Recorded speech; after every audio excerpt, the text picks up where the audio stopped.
तो good morning बच्चों, कैसे हो आप सब। आई होप कि सब बढ़िया होंगे। तो बेटा आज का जो टॉपिक हमारा रहेगा वो रहेगा सॉल्यूशन। ठीक है जी।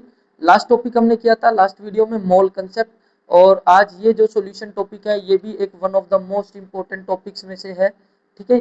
तो आपको सबसे पहले तो इसका बहुत बेसिक नॉलेज इसकी पता होनी चाहिए, फिर हम बेसिक टू एडवांस थोड़ा सा जाएंगे। ठीक है। जिसमें हम टर्म्स कुछ करेंगे, मोलैरिटी, मोलैलिटी, नॉर्मेलिटी, इस तरह की टर्म्स हम बात करेंगे कि क्या है। आपने क्लासेस में सुना भी होगा। आज आपको लास्ट वीडियो तक अगर आप लास्ट तक बने रहे तो आपको इन टर्म्स के बारे में क्लियर कट नॉलेज होगी कि ये एक्चुअल में है क्या और यूज क्यों की जाती है टर्म्स। ठीक है। तो आपको वीडियो अगर इस टॉपिक को अच्छे से समझना है तो लास्ट तक वीडियो में बने रहना। ठीक है। क्योंकि आज के जो टॉपिक हमारे बहुत इंपॉर्टेंट रहने वाले हैं। आज की वीडियो में हमारे मोलैरिटी, मोलैलिटी, नॉर्मेलिटी, ठीक है, जिनमें क्या रिलेशन है, तो ये टर्म्स हम अभी आज की वीडियो में पढ़ने वाले हैं। तो चलिए स्टार्ट करते हैं। तो फर्स्ट आ जाता है सॉल्यूशन। हाँ जी। तो सॉल्यूशन क्या है बेटा? सॉल्यूशन सॉल्यूशन क्या है बेटा? होमोजीनियस मिक्सचर है। सॉल्यूशन क्या है? एक होमोजीनियस मिक्सचर। अभी होमोजीनियस मिक्सचर का क्या मतलब होता है? देखो बेटा, दो तरह के मिक्सचर होते हैं। एक होते हैं होमोजीनियस और एक होते हैं हमारे पास हेट्रोजीनियस। ठीक है जी।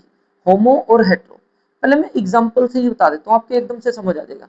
मान लो मैं आपको मिक्स करता हूँ शुगर को वाटर के अंदर डिजोल्व करता हूँ। दो सब्सटेंस को मैंने डिजोल्व किया, शुगर और वाटर। और जब ये डिजोल्व होंगे तो हमें क्या लगेगा? हमें डिजोल्व होने के बाद पता ही नहीं लगेगा शुगर कहीं दिख भी रही है, शुगर के पार्टिकल्स हम डिस्टिंग्विश ही नहीं कर पाएंगे देख के कि ये शुगर का पार्टिकल है या फिर ये वाटर का पार्टिकल है। मतलब सारा का सारा सॉल्यूशन हमें एक जैसा नजर आएगा। मतलब दोनों जो कंपोनेंट है शुगर और वाटर, ये दोनों हमें यूनिफॉर्म फेस में नजर आएंगे, यूनिफॉर्म फेस। ठीक है जी। क्योंकि सारा सॉल्यूशन दिखने में एक जैसा लगेगा। तो जब हमें यूनिफॉर्म फेस में कुछ ऐसा नजर आए तो बेटा वो होते हैं होमोजीनियस मिक्सचर। ठीक है जी, होमोजीनियस मिक्सचर। और जब अब हिट्रो के एक एग्जांपल लेते हैं। अब हम डिजोल्व करेंगे सैंड को, और साथ में सैंड को किसके साथ डिजोल्व करेंगे? वाटर में डिजोल्व करेंगे। सैंड और वाटर को जब आप डिजोल्व करोगे तो आप देखोगे, नोटिस करोगे कि सैंड के पार्टिकल्स अलग हैं, सैंड के पार्टिकल्स अलग नजर आ रहे हैं, और वाटर के पार्टिकल्स अलग नजर आ रहे हैं। ठीक है जी। आप नोटिस करोगे कि सैंड के पार्टिकल्स अलग नजर आ रहे हैं और वाटर के पार्टिकल्स अलग नजर आ रहे हैं। ठीक है। तो ये जो मिक्सचर होगा, इस टाइप का जो मिक्सचर होगा, ये होगा बेटा आपका हेट्रोजीनियस मिक्सचर। ठीक है जी। इसमें जो हमारे पास अलग अलग नजर आ रहे हैं तो हम इसको बोल देते हैं कि जो कंपोनेंट्स हैं वो नॉन यूनिफॉर्म फेस में है। कैसे फेस में? नॉन यूनिफॉर्म फेस के अंदर। तो यहाँ तक तो आप समझ गए होंगे कि जो होमोजीनियस मिक्सचर है उसमें कंपोनेंट किस फेस में प्रेजेंट होते हैं बेटा? यूनिफॉर्म फेस में। मतलब पता ही नहीं लगता, हम डिस्टिंग्विश ही नहीं कर सकते। ठीक है। तो जो सॉल्यूशन होते हैं वो सॉल्यूशन किस टाइप के मिक्सचर होते हैं बेटा? सॉल्यूशन होते हैं होमोजीनियस मिक्सचर। ठीक है जी। जिसके अंदर दो या दो से ज्यादा नॉन रिएक्टिंग स्पीसीज होती है। ठीक है जी। दो या दो से ज्यादा नॉन रिएक्टिंग, वो रिएक्टिंग होने चाहिए दो कंपोनेंट जो आप तुम आपस में डिसोल्व करो, शुगर वाटर, सैंड वाटर, या ज्यादा स्पीसीज को आपस में डिसोल्व करो, वो नॉन रिएक्टिंग होनी चाहिए बेटा, उनके बीच में रिएक्शन नहीं होनी चाहिए। तो दो या दो से ज्यादा सब्सटेंसेस, कैसे सब्सटेंसेस? नॉन रिएक्टिंग सब्सटेंसेस को, ठीक है जी, उनका जो होमोजीनियस मिक्सचर होगा बेटा उसको हम क्या बोल देंगे? सॉल्यूशन बोल देंगे। ठीक है जी। अब जो सॉल्यूशन है, अगर सॉल्यूशन के अंदर सिर्फ दो कंपोनेंट प्रेजेंट है, सॉल्यूशन के अंदर सिर्फ दो कंपोनेंट्स प्रेजेंट है, तो ऐसे सॉल्यूशंस को बेटा हम बोल देते हैं बाइनरी सॉल्यूशन। क्या बोल देते हैं हम? बाइनरी सॉल्यूशन बोल देते हैं। ऐसे कंपोनेंट्स को हम क्या बोलेंगे बेटा? बाइनरी सॉल्यूशन बोलेंगे। ठीक है जी। तो अच्छा, और सॉल्यूशन, अब सॉल्यूशन जो होता है, सॉल्यूशन के जो दो कंपोनेंट्स हैं, यानी ये बाइनरी सॉल्यूशन के दो कंपोनेंट्स हैं, उनको हम क्या बोलते हैं? एक कंपोनेंट को बोलते हैं बेटा सॉल्वेंट, और दूसरे कंपोनेंट को हम बोलते हैं सोल्यूट। एक कंपोनेंट को बोलेंगे सॉल्वेंट और दूसरे कंपोनेंट को क्या बोलेंगे हम? सोल्यूट बोलेंगे। ठीक है जी। सॉल्वेंट जो होता है बेटा, सॉल्वेंट होता है जो ज्यादा क्वांटिटी में लिया जाता है। ठीक है जी। मोर अमाउंट वाला, जिसकी अमाउंट ज्यादा होता है। ठीक है जी। दो कंपोनेंट्स हैं, दोनों में से एक कंपोनेंट ज्यादा होगा, एक कंपोनेंट कम अमाउंट में होगा। तो जो ज्यादा अमाउंट में बेटा उसको हम बोल देते हैं सोलवेंट, और जो लेस अमाउंट में है, ठीक है जी, जो लेस अमाउंट में ले रखा है, कम ले रखा है हमने, वो क्या हो जाएगा बेटा? सोल्यूट हो जाएगा। वो क्या हो जाएगा हमारे पास? सोल्यूट। जैसे मैं बात करूं, ये वाटर है हमारे पास, वाटर 10 ml, उसके अंदर एक चम्मच चीनी डाल दी, एक चम्मच शुगर हमने ऐड कर दिया। ठीक है जी, शुगर। तो हमारे पास ये जो सोलवेंट है जिसके अंदर डिजोल्व किया जा रहा है, ऐसे मान सकते हो जिसके अंदर डिजोल्व कर रहे हैं हम चीजों को, वो है सोलवेंट। ठीक है जी। और जिसको डिसोल्व किया जा रहा है बेटा वो है सोल्यूट, तो ऐसा आप मान सकते हो।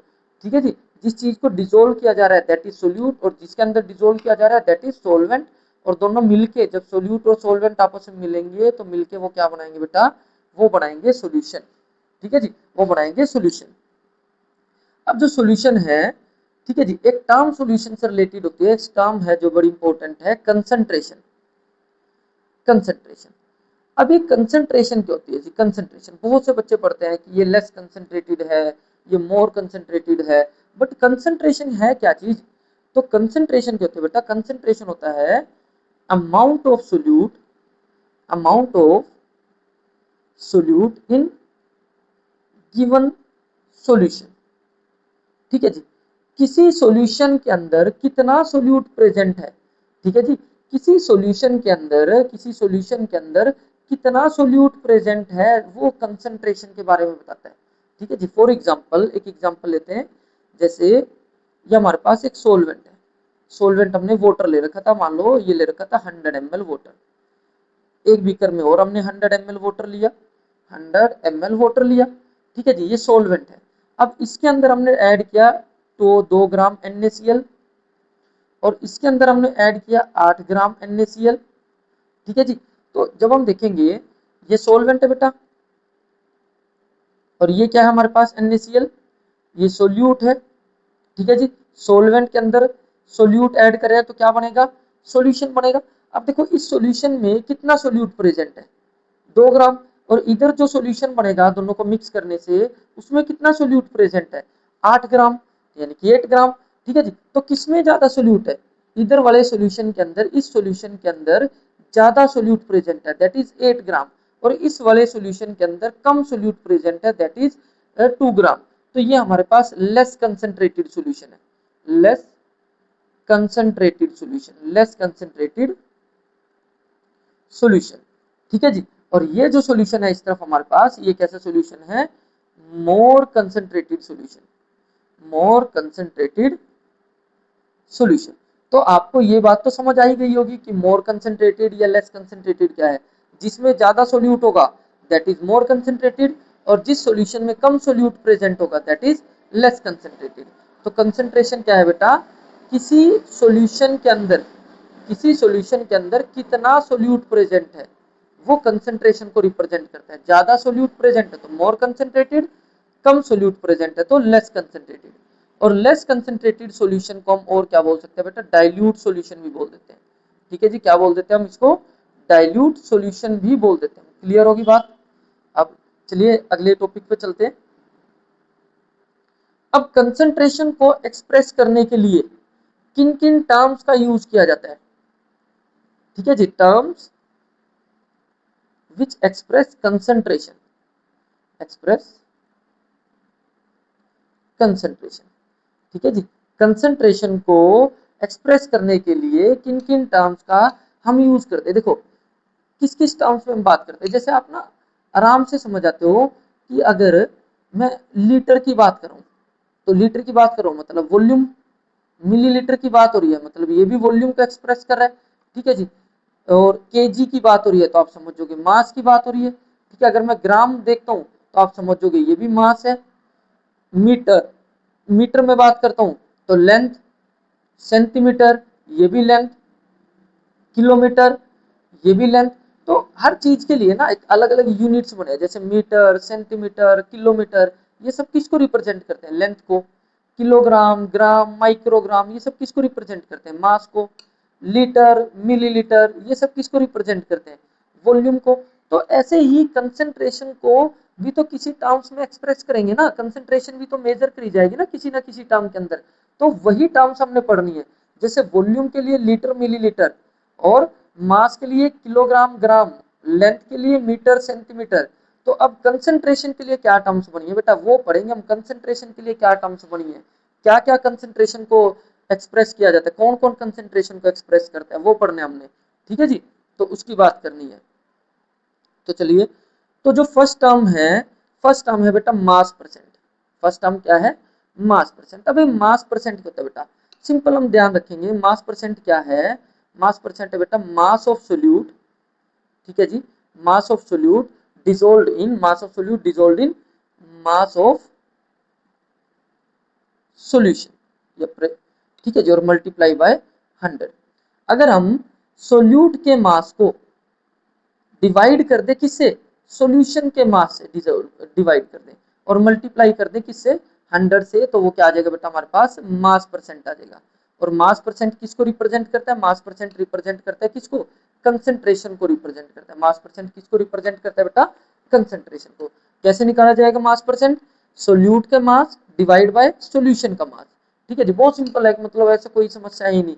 मान लो 2 ग्राम सोल्यूट है, ये सोल्यूट हो गया, और 10 ग्राम कोई सोलवेंट है, तो मास परसेंट कितना बनेगा इसका, मास परसेंट बनेगा मास of solute, mass of solute कितना है जी 2 ग्राम, मास ऑफ सोल्यूशन कितना है, ये सोल्यूट है ये सोलवेंट है, दोनों के मास को प्लस करेंगे तो सोल्यूशन का मास आ जाएगा 2 + 10 और मल्टीप्लाई बाय 100, ठीक है जी। इसको सोल्व करके हमारे पास क्या आ जाएगा बेटा, मास परसेंट आ जाएगा। क्लियर। अब अगली टर्म कौन सी है जो रिप्रेजेंट करती है कंसंट्रेशन को, नेक्स्ट टर्म आ जाती है बेटा स्ट्रेंथ, ठीक है जी, नेक्स्ट टर्म आ जाती है स्ट्रेंथ। अब स्ट्रेंथ क्या रहता है, स्ट्रेंथ रहता है हमारे पास मास ऑफ सोल्यूट, स्ट्रेंथ रहता है mass of solute divided by volume of solution, ठीक है जी, वॉल्यूम ऑफ सॉल्यूशन। क्या करना है, स्ट्रेंथ निकालने के लिए सोल्यूट के मास को सॉल्यूशन की वॉल्यूम से डिवाइड कर देना है बेटा। जब भी हम ऐसा करेंगे तो क्या आएगी हमारे पास, स्ट्रेंथ आएगी। मतलब मास परसेंट की जब बात होती है तो वो भी किसको रिप्रेजेंट कर रहा है, कंसंट्रेशन को। स्ट्रेंथ की जब बात होती है तो वो भी किसको रिप्रेजेंट कर रहा है बेटा, कंसंट्रेशन को। जैसे अभी हमने पढ़ा था मीटर भी लेंथ को मेजर, डिस्टेंस को मेजर कर रहा है, किलोमीटर भी डिस्टेंस को मेजर कर रहा है, सेंटीमीटर भी डिस्टेंस को मेजर कर रहा है, ठीक है। इसी तरह से तो मास परसेंट की बात हो रही है वो भी कंसंट्रेशन को रिप्रेजेंट कर रहा है, स्ट्रेंथ की बात हो रही है वो भी कंसंट्रेशन को ही रिप्रेजेंट कर रहा है, ठीक है जी। इतनी बात क्लियर है। अब हम थोड़ा सा और इंपॉर्टेंट टर्म्स की तरफ जाते हैं जो कंसंट्रेशन को रिप्रेजेंट करती हैं। तो जो थर्ड टर्म आ जाती है बेटा, थर्ड टर्म आती है मोलैरिटी। मोलैरिटी देखो बहुत से बच्चे मोलैरिटी की डेफिनेशंस वगैरह रट के चले जाते हैं। आप फॉर्मूला ध्यान रखो, डेफिनेशन यही अभी याद करा दूंगा आपको। मोलैरिटी का फॉर्मूला होता है number of moles of solute, number of moles of solute divided by volume of solution, volume of solution in litre, volume of solution in litre. अगर मिलीलीटर में है वॉल्यूम तो आपने 1000 से मल्टीप्लाई कर देना, ये ध्यान रखना है। कब करना है 1000 से मल्टीप्लाई, जब मिलीलीटर में वॉल्यूम है, ठीक है जी। अगर लीटर में होते हैं तब नहीं ये 1000 लगाना। तो क्या बना मोलैरिटी की डेफिनेशन, क्या बनी, क्या बना मोलैरिटी बेटा, molarity may be defined as, अब ऐसे ही पढ़ना है आपने भी, molarity may be defined as, क्या may be defined as, number of moles of solute, number of moles of solute, number of moles of solute dissolved in, इस line को पढ़ना है, डिसोल्व्ड in per litre solution, डिसोल्व्ड in per litre, अगर volume litre में, डिसोल्व्ड in per litre solution. तो क्या है molarity, molarity may be defined as क्या चीज, number of moles of solute जो डिसोल्व कर रखे हैं 1 लीटर सॉल्यूशन के अंदर, पर लीटर सॉल्यूशन के अंदर, पर लीटर सॉल्यूशन के अंदर कितने number of moles of solute है, वो किसको रिप्रेजेंट करता है बेटा, मोलैरिटी को रिप्रेजेंट करेगा। यहीं से डेफिनेशंस बन जाते हैं बेटा, ठीक है जी, यहीं से डेफिनेशन बन जाती है। तो आपको डेफिनेशंस अलग से याद नहीं करनी बुक में से। तो मोलैरिटी क्या है, molarity may be defined as number of moles of solute dissolved in per litre solution, ठीक है जी, डिसोल्व्ड इन पर लीटर सॉल्यूशन। तो इस तरह से पढ़ना है। अब ये number of moles of solute, देखो number of moles of solute कैसे निकाल सकते हैं, number of moles, number of moles, number of moles आराम से निकल सकते हैं बेटा, given mass divided by molar mass, given mass divided by molar mass, आराम से हम नंबर ऑफ मोल्स निकाल सकते हैं, गिवन मास। अच्छा गिवन मास मोलर मास होता क्या है, अगर मैं कहूं हमारे पास जो सोल्यूट है वो 2 ग्राम NaOH है, ठीक है जी, 2 ग्राम NaOH, तो ये जो 2 ग्राम दे रखे हैं ना बेटा ये गिवन मास है। और मोलर मास क्या होगा, मोलर मास या मोलिकुलर मास एक ही बात होती है। जैसे मैं प्लस करूंगा सोडियम का 23, ऑक्सीजन का 16, ठीक है, हाइड्रोजन का 1, तो टोटल मिला के हो गया 40। तो ये जो 40 ग्राम आया बेटा ये है मोलर मास, ठीक है जी। इधर कर देता हूँ थोड़ा सा, ये फोटो के पीछे आगे होगा। तो जो 40 ग्राम आया बेटा ये है मोलर मास, और ये जो 2 ग्राम जो दे रखा है बेटा ये होता है गिवन मास। तो मोल्स कितने बने, नंबर ऑफ मोल्स बन जाएंगे गिवन मास बाय मोलर मास, और गिवन मास है 2 ग्राम, मोलर मास है 40 ग्राम, तो 1/20 ये आगे नंबर ऑफ मोल्स। तो ऐसे हम नंबर ऑफ मोल्स डिटरमाइन कर सकते हैं। क्लियर। सोल्यूट के भी ऐसे निकाल सकते हैं। ये तो सोल्यूट के, चलो मोल्स चाहे सोलवेंट के निकालने हो चाहे सोल्यूट के निकालने हो, क्या करना है आपने, given mass divided by molar mass. But अभी जो मोलैरिटी के लिए हमें चाहिए वो किसके चाहिए, number of moles of solute. तो नंबर ऑफ मोल्स ऑफ किसके चाहिए, सोल्यूट के। तो हम क्या करेंगे, गिवन मास ऑफ सोल्यूट, ठीक है जी, और मोलर मास ऑफ सोल्यूट। अगर कहीं पे हमें जरूरत पड़ दे कि सोलवेंट के निकालने, तो given mass of solvent, molar mass of solvent, वो तो जनरल सी बात है, ठीक है, जितना तो आप पता भी होना चाहिए सबको। अब मोलैरिटी को बेटा रिप्रेजेंट करते हैं कैपिटल एम के साथ। किसके साथ रिप्रेजेंट करते हैं मोलैरिटी को, कैपिटल एम के साथ रिप्रेजेंट करते हैं, ठीक है जी, कैपिटल एम के साथ रिप्रेजेंट करेंगे। अब मोलैरिटी का फॉर्मूला क्या बनता है, यूनिट क्या बनते हैं मोलैरिटी के। तो मोलैरिटी के जो यूनिट बनते हैं, मोलैरिटी के यूनिट, एक मिनट, हाँ जी, मोलैरिटी के जो यूनिट्स बनते हैं वो क्या बनते हैं, देखो ऊपर आ रहे हैं नंबर ऑफ मोल्स, ऊपर क्या आ रहा है फॉर्मूले में, जैसे फिजिक्स में डिटरमाइन करते हैं हम, ऊपर क्या आ रहा है नंबर ऑफ मोल्स, तो नंबर ऑफ मोल्स को हम लिख देते हैं MOL। और नीचे क्या आ रहा है, नीचे आ रहा है volume of solution, volume of solution, volume of solution किस में होती है बेटा, लीटर में है, लीटर में है तो लीटर, मिलीलीटर में है तो मिलीलीटर लिख दो। मान लो मैं मान लेता हूँ लीटर में है वॉल्यूम, तो क्या बन जाएगा यूनिट, मोल लीटर इनवर्स। क्या बन जाएगा बेटा यूनिट, मोल लीटर इनवर्स। तो मोलैरिटी को कैपिटल एम से रिप्रेजेंट करते हैं और उसका यूनिट क्या होता है बेटा, मोल लीटर इनवर्स होता है। क्लियर है बात, ठीक है जी, मोल लीटर इनवर्स, ठीक है। अब एक काम और हम यहाँ पे कर सकते हैं, एक मिनट, कहीं पे ऐसे लिखा जाए, देखो 10 तो आपने समझ जाना है कैपिटल एम लिख रखा है, मतलब किसकी बात हो रखी है, मोलैरिटी की, 10 10 मोलर, क्या बोल देते हैं इसको हम, 10 मोलर बोल सकते हैं, लिखने में तो कैपिटल एम ही, बट ऐसे 10 मोलर, ठीक है, लिखा है तो 2m, मतलब मोलैरिटी दे रखी है जी ये, तो मतलब 2 मोलर, या फिर ऐसे भी लिख सकते हैं 2 मोल लीटर इनवर्स, ठीक है जी। ये मोल लीटर इनवर्स भी तो किसको रिप्रेजेंट कर रहा है बेटा, ये भी तो किसको रिप्रेजेंट कर रहा है, मोलैरिटी को ही रिप्रेजेंट कर रहा है। तो समझ जाना है, या तो मोल लीटर इनवर्स लगा मिलेगा तुम्हें, या कैपिटल एम लिखा मिलेगा, तो समझ जाना है कि मोलैरिटी की बात हो रही है। तो ये बेटा जो टर्म थी मोलैरिटी, ये भी किसको रिप्रेजेंट करती है बेटा, ये भी रिप्रेजेंट करती है कंसंट्रेशन को। किसको रिप्रेजेंट करती है बेटा, कंसंट्रेशन को। तो अभी तक हमने कौन कौन सी टर्म्स पढ़ ली है बेटा जो कंसंट्रेशन को रिप्रेजेंट करती हैं, वो टर्म्स हमने कर लिया बेटा कौन कौन सी। एक तो कर लिया हमने मास परसेंट, एक हमने कर लिया स्ट्रेंथ, और एक कर लिया हमने मोलैरिटी। ज्यादातर जो यूज किया जाता है वो मोलैरिटी या आने वाली टर्म्स का यूज किया जाएगा, स्ट्रेंथ और मास परसेंट का यूज आप बहुत कम देखोगे न्यूमेरिकल्स वगैरह में, ठीक है जी। तो ये बहुत इंपॉर्टेंट है मोलैरिटी। चलिए जी नेक्स्ट टर्म पे चलते हैं।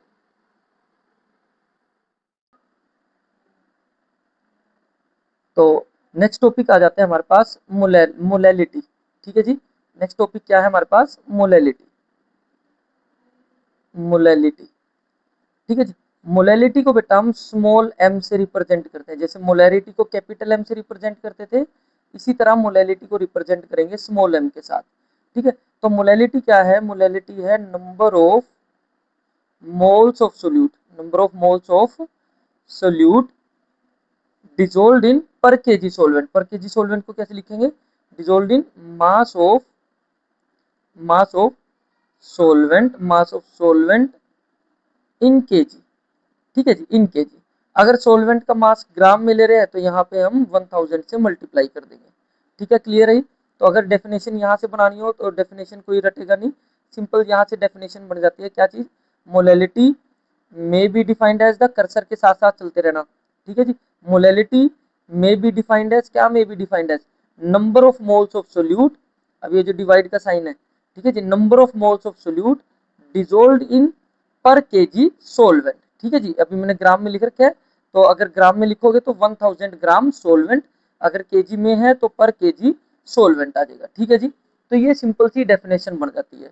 और मोल्स निकालना आपने सीख ही लिया, मोल्स ऑफ सोल्यूट कैसे निकालोगे, या किसी के भी मोल, सोलवेंट के मोल, सोल्यूट के, इसमें तो हमें सोल्यूट के चाहिए, पर मोल्स निकालने का सिंपल सा तरीका है गिवन मास बाय मोलर मास, ठीक है।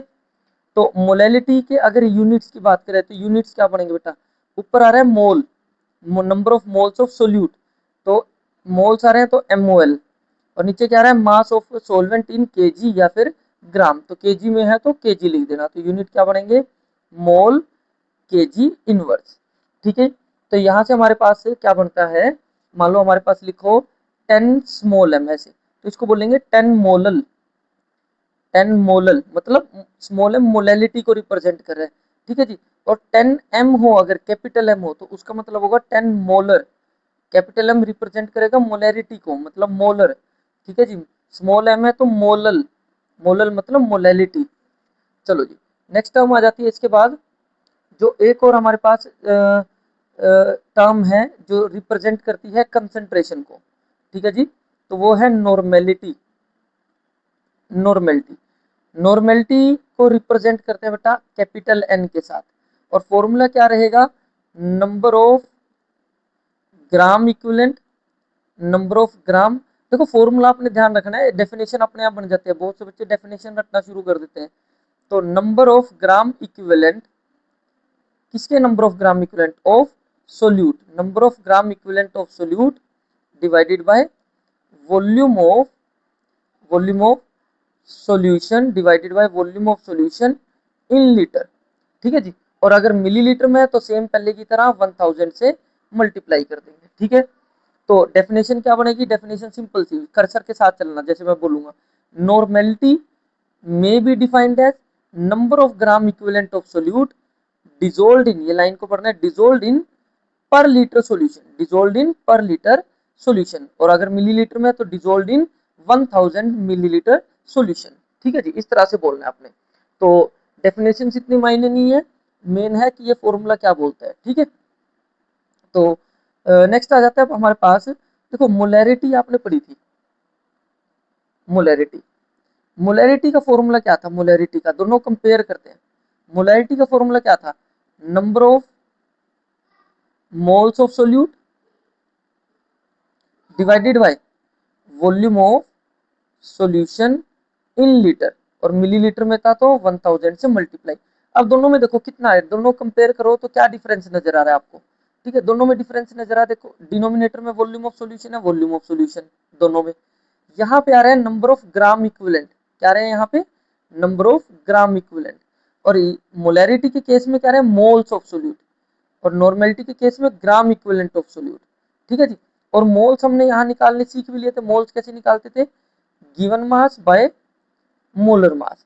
तो यहाँ पे हमें ग्राम इक्विवेलेंट निकालने पड़ेंगे, तो बेटा ग्राम इक्विवेलेंट भी मोल्स के जैसी टर्म है, तो ग्राम इक्विवेलेंट जीई क्यों लिख देता हूं मैं, ग्राम इक्विवेलेंट कैसे निकालेंगे हम, given mass by equivalent mass, equivalent mass. ठीक है जी, मोल्स कैसे निकालते थे, गिवन मास बाय मोलर मास, और ग्राम इक्विवेलेंट कैसे डिटरमाइन करेंगे, given mass by equivalent mass. ठीक है जी, क्लियर है। अब ये इक्विवेलेंट मास देखो यहाँ पे एक और टर्म ऐड होगी हमारे पास इक्विवेलेंट मास। यहाँ तो बहुत सिंपल था, मोल्स वाले केस में तो गिवन मास हमें दिया होता था और मोलिकुलर मास हम फॉर्मूले में वैल्यूज पुट करके निकाल लेते हैं, बट यहाँ गिवन मास तो चलो मिल जाएगा, बट जो इक्विवेलेंट मास है वो भी डिटरमाइन करना पड़ेगा। अब इक्विवेलेंट मास के लिए भी टर्म्स आ जाती है हमारे पास, क्या टर्म्स आ जाती है, जैसे हमें निकालना है इक्विवेलेंट मास ऑफ एसिड। ठीक है जी, और एक केस में हम निकालना चाहते हैं इक्विवेलेंट मास ऑफ बेस। ठीक है, तो कैसे डिटरमाइन करेंगे, इक्विवेलेंट मास ऑफ एसिड क्या होगा, molecular mass of acid divided by, acid के केस में नीचे आएगा बेसिसिटी। ठीक है जी, और बेसिसिटी क्या होती है बेटा, बेसिसिटी का मतलब होता है यहाँ पे कि एसिड के अंदर देखो एसिड क्या लूज करता है H पॉजिटिव आयन, तो बेसिसिटी का मतलब है number of replaceable, number of replaceable H positive ions, मतलब एसिड के अंदर कितने H पॉजिटिव आयंस प्रेजेंट है। ठीक है जी, वो रिप्रेजेंट करेगा बेसिसिटी। और इक्विवेलेंट मास ऑफ बेस कैसे डिटरमाइन करेंगे, वो डिटरमाइन करेंगे हम कैसे, मोलिकुलर मास ऑफ बेस। ठीक है जी, molecular mass of base divided by, base के केस में आ जाएगा भाई हमारे पास एसिडिटी। ठीक है जी, बेस के केस में आ जाएगा एसिडिटी, और एसिडिटी क्या रहता है हमारे पास, एसिडिटी, एसिडिटी होता है देखो बेस के पास होते हैं OH नेगेटिव आयंस, तो एसिडिटी का मतलब यहाँ पे है number of replaceable OH negative ions. ठीक है जी, number of replaceable OH negative ions की बेस के अंदर कितने OH नेगेटिव आयंस प्रेजेंट है। ठीक है जी, कितने OH नेगेटिव आयंस को आप रिप्लेस कर सकते हो। ठीक है, एक एग्जांपल ले लेते हैं जैसे बेसिसिटी का। मान लो हमारे पास H2SO4 है। H2SO4 का बेटा इक्विवेलेंट मास निकालना है, ये एसिड है सल्फ्यूरिक एसिड। तो इक्विवेलेंट मास ऑफ H2SO4 कैसे निकालेंगे? इक्विवेलेंट मास ऑफ H2SO4 कैसे डिटरमाइन करेंगे? Molecular mass of H2SO4, molecular mass of H2SO4 और डिवाइड में क्या आ जाएगा भाई, एसिड है तो डिवाइड में क्या आ जाएगा, बेसिसिटी। अब मोलिकुलर मास ऑफ H2SO4 के तो वो सिंपल है, निकाल सकते हैं। हाइड्रोजन का 1 मल्टीप्लाई 2 हाइड्रोजन है 2 से मल्टीप्लाई कर दिया, सल्फर का 32 प्लस ऑक्सीजन का 16 मल्टीप्लाई 4, तो ये सारा टोटल मिला के आ जाएगा 98 ग्राम। तो मोलिकुलर मास आ गया 98 ग्राम। और बेसिसिटी, बेसिसिटी क्या आएगी यहाँ पे, देखो बेसिसिटी आएगी इस एसिड के अंदर H2SO4 के अंदर कितने H प्रेजेंट है। तो कितने H है बेटा H2SO4 के अंदर, 2 H प्रेजेंट है। ठीक है ना, कितने H प्रेजेंट है, 2 H प्रेजेंट है। तो बेसिसिटी आ जाएगी 2 और डिवाइड करके आ गया हमारे पास आंसर 49 ग्राम। ठीक है जी, तो इक्विवेलेंट मास आ गया बेटा H2SO4 का 49 ग्राम। तो इसी तरह से हम देखो वैल्यूज ऊपर पुट करते जाएंगे। तो इक्विवेलेंट मास हमने निकाल लिया H2SO4 का, इक्विवेलेंट मास को यहाँ पे पुट करेंगे, गिवन मास हमें दे रखा होगा तो उससे क्या आ जाएगा हमारे पास ग्राम इक्विवेलेंट, और ग्राम इक्विवेलेंट को यहाँ पे पुट करेंगे। ठीक है जी, वॉल्यूम हमें दे रखी होगी तो फाइनली हमारे पास क्या आ जाएगी, नॉर्मेलिटी। तो बहुत लंबा एक मेथड बन जाता है नॉर्मेलिटी डिटरमाइन करने का, बट आपने घबराना नहीं है। लास्ट में आपको एक ट्रिक बताऊंगा जिसकी हेल्प से नॉर्मेलिटी आप बहुत आसानी से निकाल लोगे डायरेक्ट, बट ये थ्योरेटिकल इसका कंसेप्ट पता होना चाहिए नॉर्मेलिटी का। ठीक है जी, तो अभी इस तरफ लिख देखते हैं, ट्राई करते हैं। इक्विवेलेंट मास ऑफ बेस कर रहे थे हम, इसके एग्जांपल लेते हैं। मान लो हमारे पास आ जाता है NaOH। ठीक है जी, NaOH इक्विवेलेंट मास निकालना है NaOH का, इक्विवेलेंट मास ऑफ NaOH।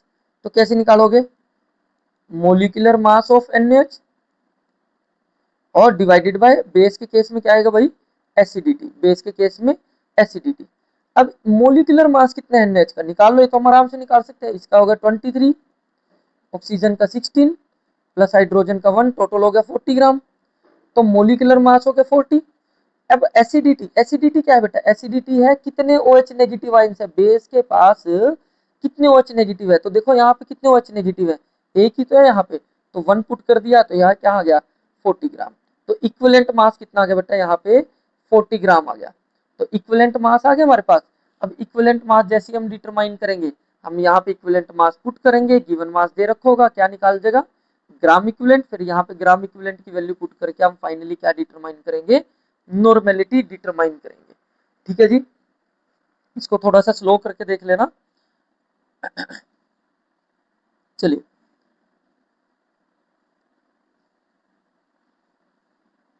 हाँ जी, तो हमने कौन कौन सी टर्म्स कर ली, हमने पढ़ लिया है मोलैरिटी के बारे में कर लिया हमने, मोलैरिटी। एक हमने कर ली मोलैलिटी, और तीसरी टर्म हमने कर ली नॉर्मेलिटी। ठीक है जी, नॉर्मेलिटी। तो जैसे मैंने आपको कहा था ऊपर कि अगर हमारे पास 10 स्मॉल m ऐसे लिखा हुआ तो उसको बोलेंगे 10 मोलल, मतलब मोलैलिटी को रिप्रेजेंट करा है। 10 कैपिटल M है लिखा हुआ ऐसे तो उसको बोलेंगे 10 मोलर। और अगर ऐसे N आ गया लिखा हुआ नॉर्मेलिटी तो उसको बोलेंगे 10 नॉर्मल।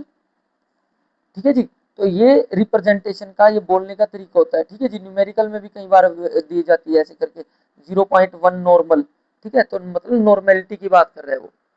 अब क्वेश्चन यहाँ पे क्या बनता है, बहुत इंपॉर्टेंट क्वेश्चन यहाँ पे एक और बनता है कि जो मोलैरिटी है, मोलैलिटी है और नॉर्मेलिटी, तीनों में से आप किसको ज्यादा प्रेफरेंस दोगे, किसको ज्यादा प्रायोरिटी दोगे, कि हम कंसंट्रेशन निकालना किस में पसंद करेंगे ज्यादा, मोलैरिटी में, नॉर्मेलिटी में, या फिर मोलैलिटी के अंदर।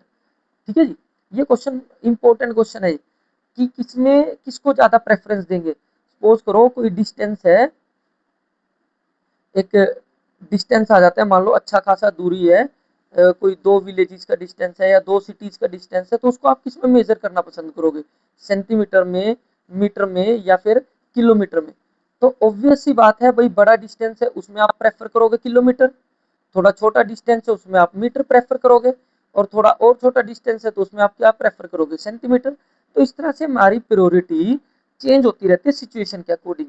अब यहाँ पे भी यही पूछा गया है कि अगर आपको कंसंट्रेशन मेजर करनी पड़े, ठीक है जी, कंसंट्रेशन मेजर करनी पड़े तो आप किस में प्रेफर करोगे मेजर करना, मोलैरिटी, मोलैलिटी या फिर नॉर्मेलिटी, ज्यादा प्रेफरेंस किसको दोगे। तो इसके आंसर के लिए आपको इसका फॉर्मूला पता होना चाहिए। मोलैरिटी का फॉर्मूला क्या आता है, number of moles of solute, solute के लिए मैंने 2 डाल दिया, सोलवेंट के लिए 1 डाल देते हैं हमेशा, ठीक है जी। Number of moles of solute divided by volume of solution था। मोलैलिटी में क्या था, number of moles of solute divided by mass of solvent, यहाँ पे क्या आता था, मास, ठीक है जी। इसमें क्या था, मास ऑफ सोलवेंट था, ठीक है जी, ध्यान रखना। और नॉर्मेलिटी केस में क्या था, number of moles of solute divided bye, sorry, number of gram equivalent, मैं इसको ऐसे लिख देता हूँ, gram equivalent divided by volume. अब आप तीनों नोटिस करो, तीनों फॉर्मूलों को अच्छे से नोटिस करो एक बार, ठीक है। ऊपर number of moles of solute आ रहे हैं, यहाँ भी number of moles of solute, यहाँ ग्राम इक्विवेलेंट, ये भी मोल्स के जैसी है। अब डिनोमिनेटर में चेक करो, मोलैरिटी के फॉर्मूले में वॉल्यूम आ रही है, मोलैलिटी के फॉर्मूले में मास, और नॉर्मेलिटी के फॉर्मूले में भी क्या आ रहा है डिनोमिनेटर में, वॉल्यूम। तो ध्यान रखना है, जो वॉल्यूम होती है ना बेटा, volume, volume change with temperature, change with temperature, जो वॉल्यूम है वो टेम्परेचर के साथ चेंज होगी। और अगर वॉल्यूम चेंज होगी, अगर वॉल्यूम चेंज होगी तो वॉल्यूम चेंज होगी तो मोलैरिटी की वैल्यू और नॉर्मेलिटी की वैल्यू वो भी क्या करेंगी भाई, चेंज करेंगी। अगर वॉल्यूम चेंज करोगे तो मोलैरिटी की वैल्यू और नॉर्मेलिटी की, क्योंकि मोलैरिटी के फॉर्मूले में भी वॉल्यूम है और नॉर्मेलिटी के फॉर्मूले में भी क्या आ रही है, वॉल्यूम।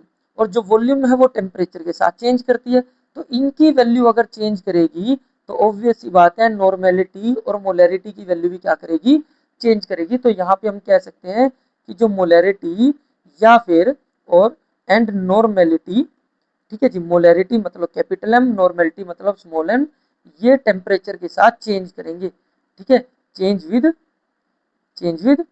टेम्परेचर, इनकी वैल्यूज टेम्परेचर के साथ चेंज करेंगी। मतलब अगर इस टेम्परेचर पे निकाला है तो कुछ और वैल्यू, दूसरे टेम्परेचर पे निकालोगे तो कुछ और वैल्यू। बट जो नॉर्मेलिटी है, सॉरी, मोलैलिटी है, जो मोलैलिटी, मोलैलिटी के फॉर्मूले में आ रहा है बेटा मास, ठीक है जी। मोलैलिटी के फॉर्मूले में डिनोमिनेटर में चेक करो क्या आ रहा है, मास। और जो मास है, do not change with temperature, do not change with temperature, mass इतनी आसानी से टेम्परेचर के साथ चेंज नहीं होता। तो मोलैरिटी, जो मोलैलिटी है, चाहे कम टेम्परेचर में मेजर कर लो चाहे ज्यादा टेम्परेचर में मेजर कर लो, उसकी वैल्यू सेम रहेगी हर बार। बट जो मोलैरिटी और नॉर्मेलिटी है उनकी वैल्यू टेम्परेचर के साथ साथ चेंज होती रहेगी, क्योंकि उनमें वॉल्यूम आ रही है फॉर्मूले के अंदर, ठीक है जी। तो हम हमेशा प्रेफरेंस देंगे, हम किसको प्रायोरिटी देंगे बेटा, हम प्रायोरिटी देंगे तीनों में से मोलैलिटी को, ठीक है, क्लियर। हम प्रायोरिटी किसको देंगे, मोलैलिटी को प्रायोरिटी देंगे। अब एक और टर्म हमारे पास आ जाती है मोल फ्रैक्शन, ठीक है जी। मोल फ्रैक्शन से पहले एक और कंसंट्रेशन की टर्म है पीपीएम। पीपीएम का मतलब होता है पार्ट्स पर मिलियन, पीपीएम का क्या मतलब है, पार्ट्स पर मिलियन, पर मिलियन, पार्ट्स पर मिलियन, ठीक है जी। अब पीपीएम का यूज क्या कभी किया जाता है, पीपीएम का यूज हम तब करते हैं जब सोल्यूट का अमाउंट बहुत कम हो, सोल्यूट का जो अमाउंट है वो बहुत कम हो, वेरी लेस, ठीक है जी, वेरी वेरी लेस हो। तो जैसे फॉर एग्जांपल एयर के अंदर जो पोल्यूशन है, ठीक है जी, एयर पूरे इन्वायरमेंट में, पूरे एटमॉस्फेयर में एयर भरी पड़ी है, ठीक है जी। और एयर के अंदर जो कुछ हमारे पास पार्टिकल्स है पोल्यूशन के, जिनको हम पोल्यूटेंट्स बोलते हैं, तो एयर हमारे पास एज ए सोलवेंट की तरह काम होगी, ठीक है जी, सोलवेंट। और जो हमारे पास ये पोल्यूटेंट्स हैं, पोल्यूटेंट्स, पोल्यूशन फैक्ट्री से रिलीज हो रहा है, व्हीकल से रिलीज हो रहा है पोल्यूटेंट्स, पोल्यूटेंट्स मतलब जैसे नाइट्रोजन के ऑक्साइड्स और सल्फर के ऑक्साइड्स, ये एज ए पोल्यूटेंट्स होते हैं, ठीक है। तो इनका अमाउंट ये एज ए सोल्यूट काम कर रहे हैं, और एयर के कंपैरेटिवली इनका अमाउंट कुछ भी नहीं है, ठीक है जी, ये ना के बराबर है पोल्यूटेंट का अमाउंट एयर के कंपैरेटिवली। तो जो ये पोल्यूटेंट है इनका अमाउंट बहुत कम है, तो यहाँ पे जब हम कंसंट्रेशन मेजर करेंगे ना, कंसेंट्रेशन निकालेंगे एयर की, तो वो कैसे निकालेंगे, ppm में निकालेंगे। तो कहीं पे भी अगर ऐसा लिखा मिले 10 ppm, ठीक है, 20 ppm फॉर एग्जांपल, कोई भी वैल्यू मान लेते हैं हम, तो मान लेना कि वहां पे सोल्यूट का अमाउंट बहुत कम है। जैसे जब भी आप न्यूज में देखते हो एयर क्वालिटी इंडेक्स बताया जाता है, ठीक है जी, AIQ, जिसमें बताया जाता है कि एयर के अंदर कितना पोल्यूशन है, कम है, ज्यादा है, तो वो हमेशा ppm में बताया जाता है, ठीक है, क्योंकि एयर के अंदर जो पोल्यूटेंट्स हैं उनकी जो मात्रा है, उनका जो अमाउंट है एयर के पार्टिकल्स के कंपैरेटिवली कुछ भी नहीं है, ठीक है। तो इस चीज को ppm को ध्यान रखना है। तो ppm कई बार आ जाता है कि ppm का यूज कब करेंगे, तो ppm का यूज कब करेंगे, जब सोल्यूट का अमाउंट बहुत कम हो सोलवेंट के कंपैरेटिवली, ठीक है जी। नेक्स्ट आ जाता है मोल फ्रैक्शन। मोल फ्रैक्शन, अब ये मोल फ्रैक्शन क्या टर्म है, मोल फ्रैक्शन, ठीक है जी, बहुत सिंपल सी टर्म है, बस एक चीज ध्यान रखनी है। देखो सॉल्यूशन जो था हमारा, सॉल्यूशन था वो दो टर्म से मिलके बना है, एक तो था सोलवेंट और एक था सोल्यूट, ठीक है जी।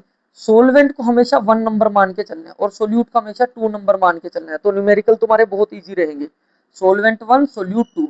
तो सोलवेंट के जो मोल्स होंगे उसको बोल देंगे N1 और जो सोल्यूट के मोल्स होंगे उसको बोल देंगे N2, बस ये ध्यान रखना। कई जगह Na NB भी लिखा मिलता है, बट आप कोशिश करना N1 N2 ध्यान रखना। तो सोलवेंट के मोल्स को N1 और जो सोल्यूट के मोल्स हैं वो है N2। तो मोल फ्रैक्शन क्या होगा, मोल फ्रैक्शन को रिप्रेजेंट कर देते हैं काई, ठीक है जी, एक्स से बोल देना, आप काई वगैरह ना बोलना तो एक्स से बोल देना, ये है। तो M1 लिख देता हूँ मैं, 1 का मतलब है सोलवेंट। तो mole fraction of solvent, mole fraction of solvent कैसे निकालेंगे, number of moles of solvent divided by total number of moles. जिसका भी मोल फ्रैक्शन निकालना है, मतलब 1 से समझ गया आप कि मोल फ्रैक्शन सोलवेंट का निकालना है, तो ऊपर सोलवेंट के मोल्स और डिवाइडेड बाय टोटल मोल्स। और अगर सोल्यूट का मोल फ्रैक्शन निकालना है X2, ठीक है जी, तो ऊपर आएंगे सोल्यूट के मोल्स और डिवाइड में आएंगे टोटल मोल्स, ठीक है। और यहाँ पे कंडीशन क्या रहती है कि mole fraction of solvent plus mole fraction of solute, इसकी वैल्यू हमेशा क्या होती है, 1 रहती है, ठीक है जी, क्लियर है बात। तो आज के लिए इतना ही बहुत है, नेक्स्ट वीडियो में मैं आपको मोलरिटी, ये जो नॉर्मेलिटी हमने पढ़ी थी जो कि एक लेंथी सा टॉपिक था, उसको डिटरमाइन करने की कुछ ट्रिक्स बताऊंगा और कुछ न्यूमेरिकल्स भी करेंगे मोलरिटी से, नॉर्मेलिटी और मोलैलिटी से रिलेटेड, ठीक है। तो अभी के लिए बहुत है, सफिशिएंट है। और चैनल को लाइक कर देना, वीडियो को लाइक कर दिया करो, चैनल को सब्सक्राइब कर दिया करो, ठीक है जी, थैंक यू।